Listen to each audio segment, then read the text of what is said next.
Bonjour à tous. Bonjour. Alors aujourd'hui en se levant, alors c'est pour ça qu'on a l'air un petit peu pas très réveillé, mais en se levant on s'est dit tiens ça fait longtemps qu'on n'a pas fait de vidéo. Et oh voilà un écureuil qui passe là juste devant moi dans l'arbre. Ah, oui, c'est génial là, parce que justement là, ça parle d'émerveillement, puis là où vous parlez d'énergie, justement l'émerveillement ça fait vraiment partie des énergies qu'on peut prendre, qu'on peut avoir, parce qu'en ce moment l'énergie c'est pas évident. Hein. Ben non, on est bientôt au 21 décembre. Bien souvent nous on va se promener sur des lieux d'énergie, ça peut être des menhirs, des chapelles, des belles forêts, des fontaines.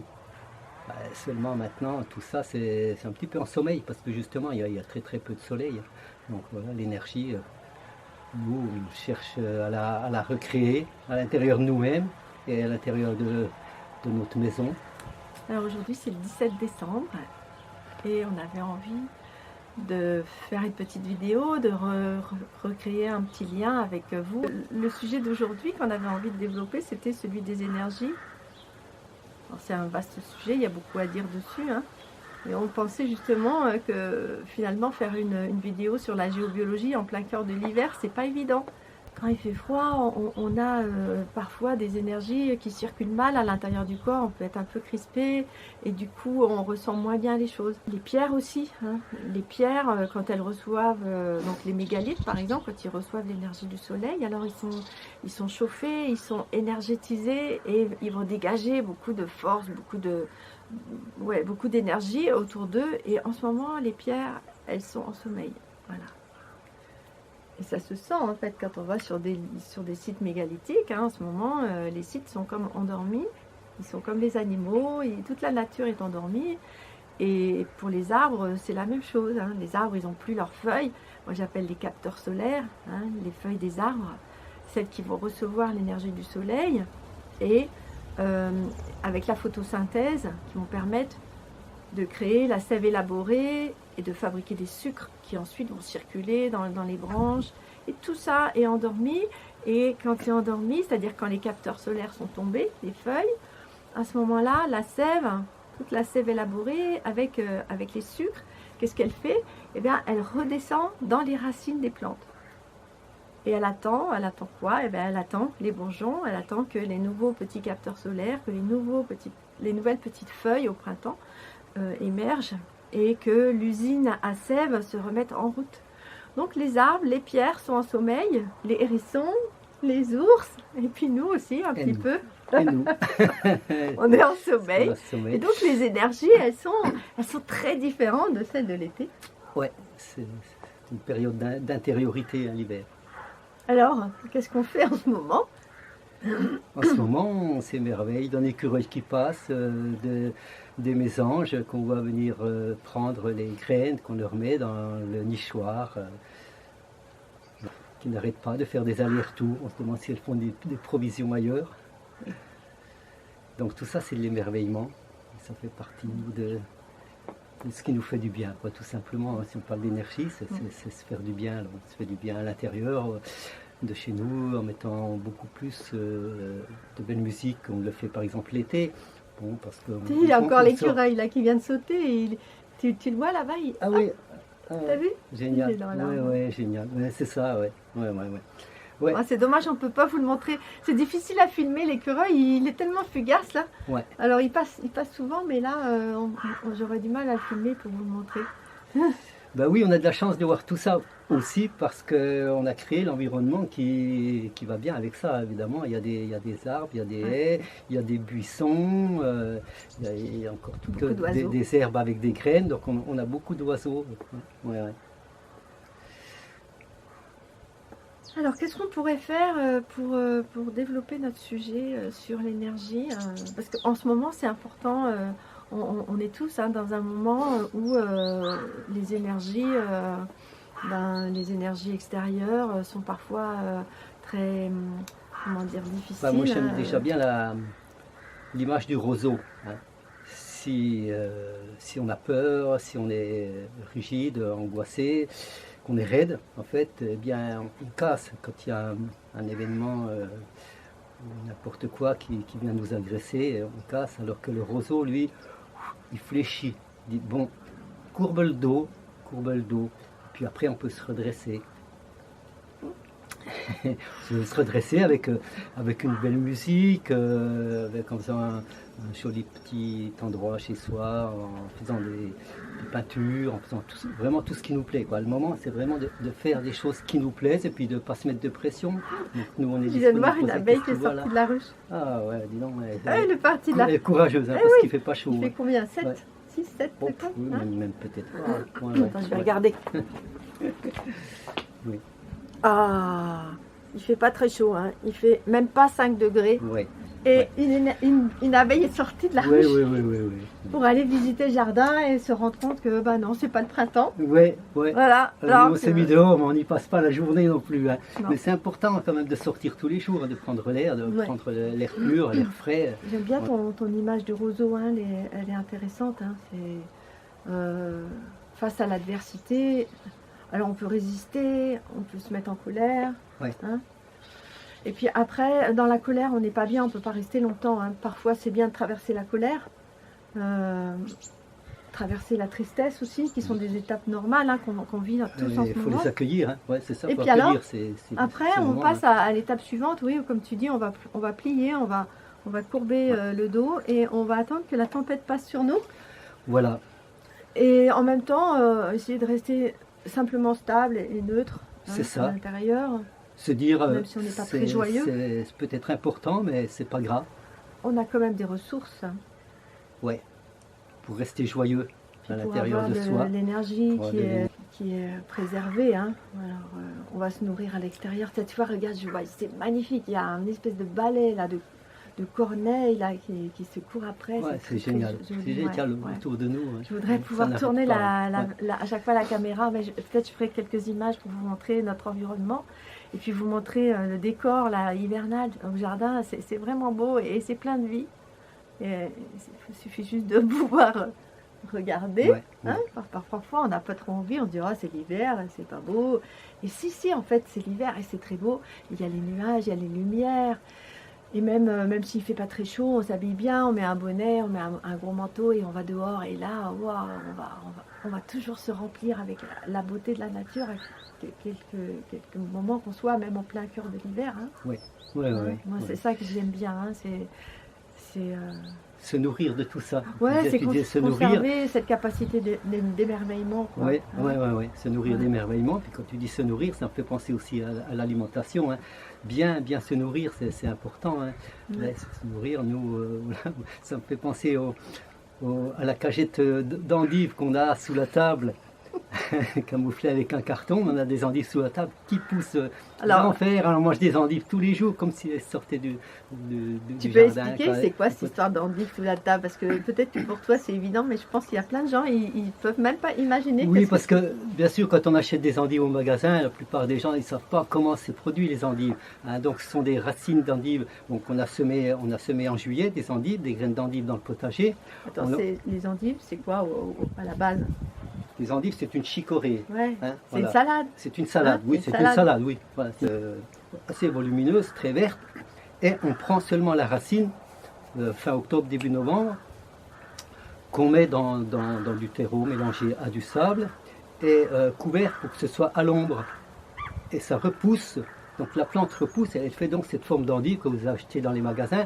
Et comme elles ne sont pas à la lumière, c'est pour ça qu'elles sont blanches. Mais c'est un produit frais. Un produit frais qui est délicieux, ça nous permet de manger des salades fraîches en hiver. Donc Alain a mis des racines dans un pot, dans une cagette en plastique, remplie avec du terreau, mélangé avec du sable. Ouais. Hein. Les racines sont là et par-dessus un carton pour que tout ça soit dans le noir. Et cette installation se trouve sous la table de la salle à manger depuis maintenant 2 mois. Voilà, donc les endives habitent avec nous. Et alors quand on soulève le carton, waouh, c'est magnifique. Il y a un jardin avec des endives qui ont bien poussé. Parce que les autres années, on mettait notre installation à la cave, mais à la cave c'est pas très chaud, donc les endives elles poussent au thé, des toutes petites pousses. Et là, cette année, elles sont heureuses, il fait bon dans le salon, donc hop, elles poussent régulièrement et on mange des C'est endives. ça. D'habitude, on commençait à en manger en février, puis là, on a commencé à en manger début décembre. Voilà. Ouais. Donc c'est un petit exemple, mais c'est vrai Ouais. que ça nous donne de la joie. Ouais. Alors, les endives sont au salon, comme on vous a expliqué, et les betteraves, elles sont encore dans le jardin, mais il va faire assez froid et des gelées assez fortes la semaine prochaine, donc on anticipe et on va ramasser toutes les betteraves qui restent au jardin et on va les nettoyer et les mettre à la cave dans du sable pour pouvoir les manger pendant tout l'hiver et tout le printemps. C'est chouette d'avoir un jardin parce que du coup c'est à la fois c'est nourricier et à la fois ça nous émerveille, c'est la récolte de tout ce qu'on a entrepris de faire pendant l'été. Et bien là, pendant l'hiver, on est vraiment content d'avoir ça. Voilà, donc gratitude pour avoir ce jardin et cette belle terre qui nous permet d'avoir des beaux légumes. Plaisir de faire ça, de récolter. Moi, j'aime bien la récolte. J'aime bien semer aussi. J'aime bien planter. J'aime bien la récolte. Ouais, puis alors, surtout, avoir les mains dans la terre. Ça fait du bien. Ouais, que la tête dans les étoiles, dans la philosophie et tout, mais alors j'aime bien avoir les mains dans la terre, les pieds dans la terre aussi. Ah ouais. Puis tout ça c'est beau. Ça c'est beau, ces belles couleurs là. Ce jus quand on les mange en salade, ce jus que ça donne. C'est comme si on les sortait du potager quand on les mange l'hiver, qu'on les sort du sable. Impeccable, hein. Mais on en a mangé qui avait plus d'un an, qui était dans le sable depuis plus d'un an. Ouais. Elles sont belles les feuilles. Toutes ces feuilles, nous on va les mettre un peu dans la salade, couper en petits bouts pour les mettre dans des soupes. Nous on se fait des espèces de, comment on appelle ça, de minestrone, mais sauf que on met les légumes quand les pâtes sont cuites. Du coup ça nous fait manger chaud, mais des légumes crus qui gardent toute leur saveur et leur propriété. Alors on coupe ça en petits morceaux, on met de la betterave, de la carotte, du céleri, justement, des feuilles aussi, de l'ail, un peu de butternut, voilà, tout ce qu'on a comme légumes, avec un petit peu de pâte. C'est très souvent notre soupe du soir, avec un petit peu d'huile, de poivre, de tamarin. Voilà, vous avez la recette. C'est le bonheur d'avoir un petit coin de jardin quand même. Ouais. Que du bonheur. C'est des toutes petites choses comme ça qui font que pour nous on arrive à tenir en ce moment. Parce que bon, on va vous dire quand même que nous on n'est pas QR codé et on n'a pas le déguisement habituel pour avoir le droit d'aller dans certains endroits. Donc voilà, ça c'est une petite parenthèse. Et donc comme on n'a pas tout ça, eh bien on ne peut pas aller au cinéma, on ne peut pas aller au petit concert de Noël qui est à l'église d'à côté. Bon, c'est pas grave, du coup on s'en passe. Mais du coup on va se donner du plaisir et de la joie autrement. Voilà, et puis si on ne va pas au cinéma, on regarde de belles vidéos qu'on peut choisir. On ne regarde surtout pas les informations générales qui sont très anxiogènes, pour ne pas dire... très mensongère, mais bon, ça, chacun son avis sur la question. C'est pas l'objet du débat, comme on dit. On a plutôt envie de se faire du bien en regardant des belles choses, en écoutant des belles musiques, en décorant son intérieur avec les petits produits de création qu'on fait nous-mêmes. Donc voilà, Céline fait beaucoup de vannerie, de laine, tricote. Je vais en profiter, je vais vous montrer les créations que j'ai faites cet hiver avec la vannerie. Donc en vannerie spiralée, j'ai fait un joli plateau là, et j'ai fait aussi avec les laines que j'ai filées et teintes, j'ai fabriqué des espèces, j'appelle ça des besaces de druides, donc des espèces de petits sacs qui sont charmants, et j'ai plaisir à fabriquer ça, et c'est Alain qui fait les jolis petits boutons avec du buis. Voilà, oui, moi j'aime bien travailler avec des jolis petits bouts de bois. Ouais, je fais plein de petites choses. Cette semaine, par exemple, on est allé un matin, il faisait bon là, et il pleuvait pas, donc on est allé dans la forêt. On a trouvé un endroit magnifique où il y avait plein de rejets de châtaigniers des rejets de bourdaine, des branches noires avec des petits points blancs, mais il y en avait à profusion. Alors ça, c'est vraiment les cadeaux, et on est revenu à la maison complètement émerveillé et voilà, c'est génial, oui. Joyeux d'avoir fait cette découverte. Hein. Oui, oui, et on ne pille pas, hein, on en prend, et puis ça repousse, hein, donc ça, c'est sûr que c'est quelque chose qui ne fait pas de mal à l'endroit où on prélève. Voilà. Ouais. Donc on vous raconte un petit peu notre vie, hein, c'est juste, peut-être c'est pas très intéressant, hein, il n'y a pas grand-chose d'exceptionnel qui se passe dans notre vie là en ce moment, mais on traverse en fait cette période difficile, hein, avec des tempêtes quand même très, très importantes. Hein. On traverse cette période en essayant simplement de passer à travers les gouttes, chaque jour, une journée après l'autre, en prenant le meilleur qui nous est donné. Le meilleur qui nous est donné n'est pas quelque chose d'extraordinaire, hein, c'est ce petit écureuil qui passe, c'est ces oiseaux, c'est la beauté de la lumière et la créativité, donc les choses qu'on peut fabriquer par nous-mêmes. Et puis, alors on est vraiment content quand même, on attend avec impatience de voir les amis qu'on a invités pour le solstice. Et le solstice, le 21 décembre, pour nous, ça c'est quand même une date, c'est plus important que Noël pour nous, hein, ça remplace Noël, on va dire, ça remplace Noël pour nous, le solstice.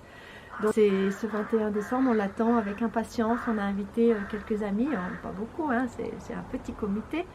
C'est pareil, c'est tout simple, on va partager un petit goûter, on va faire un peu de musique, on va faire un petit peu de peinture sur des petites feuilles là qu'on a préparées, on a des lectures qu'on va pouvoir partager aussi avec les amis. Oui. Et puis bon, il va faire froid, mais on va bien s'habiller. Oui, on va faire un tour quand même dehors. On va aller voir un site magnifique qu'on adore au milieu de la forêt. Hein, oui, pour moi, c'est célébrer ce basculement. Hein. Voilà, c'est le jour le plus court. Et après, hop, ça va renaître. Hein. Les jours vont augmenter bientôt. Voilà. Puis c'est aussi de maintenir du lien, mais du lien qui ne soit pas virtuel, hein, de garder du lien avec les gens qui nous sont proches, hein, qui sont dans nos mêmes énergies, pour se faire du bien, se faire, faire mousser cette belle énergie, s'enrichir, échanger, partager. Ouais. C'est important le lien, hein. On ne peut pas avoir des gens comme ça tout le temps, on ne peut pas inviter du monde tout le temps à la maison tous les jours, c'est pas nécessaire. On a besoin aussi, c'est l'hiver et on a besoin aussi de cette intériorisation. On n'est pas en sommeil, mais on est au ralenti, un peu comme les pierres et les arbres, on est au ralenti et on va profiter donc de ces moments d'hiver pour travailler. Nous on travaille beaucoup, on a beaucoup lu de livres ces derniers temps, des livres donc sur on va pas détailler, mais sur la géobiologie en général, donc des livres de Le Cossec, de Bonvin, de Georges Prat. Et on se cultive, on essaye d'approfondir et on compare par rapport à ce que nous on a trouvé.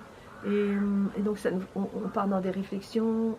Et du coup, ça nous fait découvrir des endroits où on se dit, tiens, on pourrait aller voir ça l'été prochain, ça serait un endroit qui nous passionnerait d'aller voir. Hein. Donc c'est aussi le moment comme ça où on va laisser mûrir, on va planter des graines et on va laisser passer l'hiver et au printemps, ces graines vont se développer et des nouvelles pousses vont pouvoir émerger. Ouais, puis des lectures des fois plus divertissantes, plus légères. J'ai vraiment envie de parler des romans de Gougo qu'on a tous lus. C'est vraiment des lectures en même temps très divertissantes, ces romans, et en même temps très enrichissantes. Hein. C'est vraiment plein de petits messages initiatiques. C'est vraiment très riche. Nous, on adore Gougo. Voilà. Donc au passage, c'est plein d'enseignements. Ah ouais, hein. ouais, on adore. En fait, tu es abonné à sa oui, sa lettre du jour. Sa pensée du jour, la pensée du jour. Alors chaque fois, voilà, c'est soit un dicton, soit un texte un petit peu plus long. Ouais. Bon, voilà, c'est amusant, ça ponctue nos jours, surtout en ce moment, en hiver, quoi, c'est bien. Ouais. Henri Gougo, c'est un sage, c'est un chaman, c'est quelqu'un qui est très très très éclairé, en tout cas très humble. C'est ça que moi j'aime, c'est quelqu'un qui est très humble et qui est très drôle. Hein. Enfin, moi je trouve beaucoup de plaisir, c'est assez savoureux, tu vois, c'est comme manger un plat savoureux quand on entame parce que des fois on les lit, on les relit. Là on vient de relire son dernier livre, c'est La Confrérie des Innocents. qui vient de sortir, c'est son dernier ouvrage d'Henri Gougaud. Ouais. Et c'est toujours truculent, il y a des personnages qui nous représentent, qui nous ressemblent, ils ont des failles, ils ont des travers, et ça représente un petit peu tout ce qu'on est à l'intérieur de nous. Hein. Ça évoque beaucoup de situations, de personnes qui ont une sacrée force de vie, j'aime bien, hein, c'est pas... plein de résilience. Plein, hein. Ouais, plein de résilience, de courage, c'est truculent, c'est des bons enseignements, quoi. Ouais. Donc il y a un livre qui est très connu d'Henri Gougaud, qui est Les 7 plumes de l'aigle. Les 7 plumes de l'aigle, hein, qu'il a fait connaître en grande partie, hein, où il raconte l'histoire vraie de Luis Sanza au Pérou, en Bolivie. C'est extraordinaire livre. Ça nous fait prendre conscience en fait qu'on a tous un parcours de vie avec des événements qui nous arrivent et que ça n'arrive jamais par hasard, les choses qui nous arrivent. Donc c'est ça, ça met le doigt là-dessus, les synchronicités. Tiens, c'est marrant, ce truc-là est arrivé au moment où j'y pensais, ou au moment, tiens, je pensais à une personne et je l'ai rencontrée dans la rue. Et des situations complètement improbables. Hein. Tout le monde, on en a tous vécu de ces situations complètement improbables. Et nous, on s'amuse avec. Et dès l'instant qu'on a conscience de ça, qu'on les repère, eh bien, il en arrive et il en arrive et il en arrive. Ouais. Et ça, c'est magique. C'est vraiment réel, c'est puissant, c'est palpable. Ouais, c'est comme s'il y avait une autre vie à côté de la vie qui est beaucoup plus magique. Il y a une pie qui s'est perchée là en haut du sapin. Ah ouais. Ouais, il y a de la vie là, comme tu dis, hein, il y a de la vie. Hein. Ouais, c'est ça, c'est la magie. Nous, on a l'impression qu'on vit dans la magie un peu tout le temps. On pourrait parler aussi de ces petits moments, on ne sait pas trop comment les définir, mais tu vois, c'est tout simple, quoi. Nous, on fait ça presque tous les jours, on allume une bougie, on met une petite musique qu'on aime bien, parfois on va tirer une carte sur les esprits de la nature, sur les plantes druidiques, sur les arbres, etc. Donc, parfois on tire une carte et puis il y a un petit message qui va avec, et puis qui nous guide, qui nous donne un enseignement pour le moment. Donc ça, on aime bien, c'est un moment vraiment de paix. Et pour nous, c'est important en ce moment d'avoir ce moment-là de... Oui, ou un conte. Hein, un conte. Ouais. Si on a une question, par exemple, et qu'on ne trouve pas bien la réponse à cette question et qu'on est embarrassé, alors parfois on peut tirer un conte ou tirer juste une carte et là, ça va nous donner un éclairage. Et on va se dire, ah d'accord, ça... Ouais, des fois on ne comprend pas trop le message. Hein. Des fois, il faut retirer une deuxième ou alors il faut attendre un peu. Et que ça se décante et prendre un petit temps de calme, voilà. Peut-être simplement un moment d'intériorité et puis de gratitude, hein, parce que ça c'est tellement important de dire merci pour avoir un toit sur la tête, merci pour le feu qui brûle dans le poêle, merci pour le jardin, pour le soleil qu'il y a, pour les oiseaux qui passent, merci d'être en bonne santé, merci d'avoir un compagnon magnifique avec qui je partage ces bons moments. Oui, la gratitude. Dès l'instant qu'on est dans la gratitude, notre énergie, pouf, elle monte. Oui. Ouais, c'est ça. Oui. C'est très important, la gratitude. C'est vrai qu'on a énormément de chance, d'être là, dans un beau décor, préservé, relativement préservé. C'est sûr qu'on a de la chance d'être dans la campagne plus que dans la ville. Hein, parce que... Mais bon, même en ville, on peut trouver un parc, un arbre, un endroit qu'on aime, une petite place qu'on aime, ou le bord d'une rivière, et puis aller faire un petit tour. Alors, il y a une petite bourrasque là, qui nous dit que bon, peut-être là, on pourrait terminer. Alors, donc, on n'avait rien préparé pour cette vidéo, et donc on s'était dit ce matin simplement ça, on avait envie de vous faire un petit coucou, on ne savait pas vraiment de quoi on allait parler, mais c'était chouette de prendre ce petit temps là pour parler de l'hiver et des énergies particulières qui nous traversent en ce moment, et puis de relier ça par rapport à ce moment incroyable qu'on traverse tous ensemble, hein, toute l'humanité, tous les humains, on traverse ensemble ce moment complètement incroyable qu'on n'aurait pas pu imaginer il y a 2 ans, où il arrive des choses. Alors si on n'a pas le mode d'emploi et qu'on ne comprend pas très bien ce qui se passe, c'est difficile, et si on comprend que tout ça est dans l'ordre des choses et que c'est un moment formidable qu'on est en train de traverser, et qu'il ne faut pas avoir peur, il faut juste plier, faire des choix. Parfois, il faut changer de région, il faut changer de métier, il faut revoir un petit peu ses activités, parce que si on est trop dans la tempête, c'est qu'il y a des choses sur lesquelles on doit travailler. Hein. C'est ça, oui. Puis là, il est vraiment question d'énergie, hein. Des énergies de peur, des énergies d'amour, on a tout, hein. On a tout qui se mélange. Ouais, Ouais. ouais. Et donc là, on n'a pas vraiment envie de vous donner de conseils, parce qu'on n'est pas très bon en donneur de leçons, hein, mais simplement vous voulez garder ce petit lien avec vous, avoir ce petit échange là, au cœur de l'hiver, tout près du solstice, et puis se dire qu'on se reverra sans doute avec le retour des beaux jours, et qu'on aura plaisir à nouveau à partager avec vous les choses qui nous enchantent. Bon, il nous reste à vous dire au revoir. C'était sympa ce petit moment qu'on a passé ensemble avec vous. On espère que vous allez bien, que vous gardez le moral, que vous avez la frite, que vous avez confiance, et puis que vous arrivez à traverser ce moment le mieux possible, hein, pour vous, vos enfants. Voilà. Enfin, en tout cas, on vous souhaite le meilleur pour rester bien dans les belles énergies. Malgré les difficultés du moment, on pense bien à vous, on vous envoie plein de belles pensées. Je vous dis à bientôt, au printemps, ici, avec les beaux jours. En attendant, passez un bel hiver, bien au chaud, en prenant soin de vous. À bientôt. On vous embrasse. On vous embrasse. À bientôt les amis.